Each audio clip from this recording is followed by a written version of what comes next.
Welcome back. It's time for sports.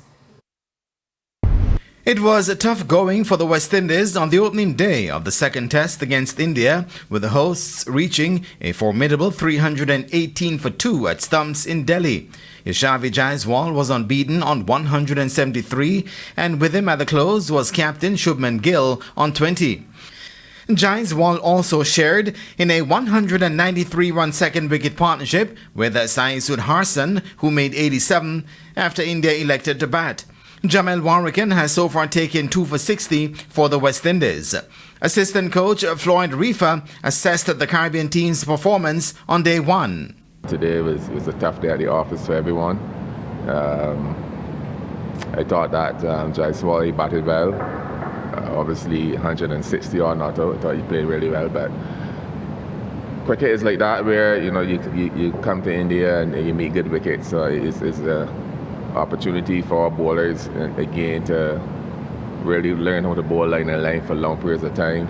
I thought the guys hung in there pretty well today in terms of the lines and lengths that they bowl. So it's another opportunity for them to come back tomorrow again and try to better what they did today. The West Indies, who trail 1-0 in the two-match series, have made 2 changes from the opening test, with Tevin Imlak replacing Jamaica's Brandon King and Anderson Phillip coming in for Philipesa Johan Lane.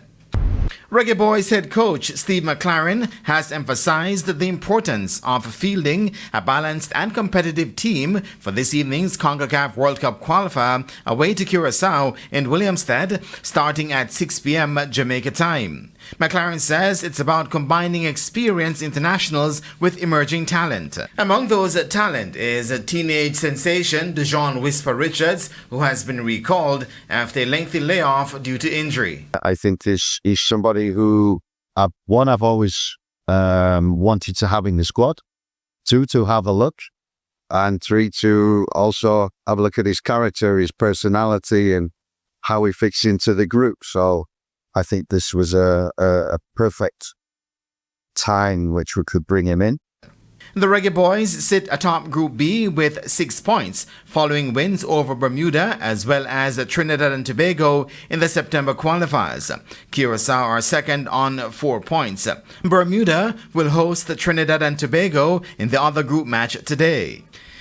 Jamaica's recently retired sprint legend Shelly-Ann Fraser-Pryce will be honored at the Athlos NYC track and field meet in the USA on Friday. Fraser-Pryce and Athlos founder Alexis Ohanian appeared on American TV show CBS Mornings, where he revealed that his wife, American tennis great Serena Williams, will be present for the crowning moment. Something that was so important for us is not just having a special Tiffany crowning moment for Shelly-Ann Fraser-Pryce at our event, but also another GOAT, Serena Williams, is actually going to be the one doing the crowning. Oh! So it will be an iconic moment under the lights at Icon Friday. From one GOAT to another. And a game-recognized game moment that feels spiritually very right.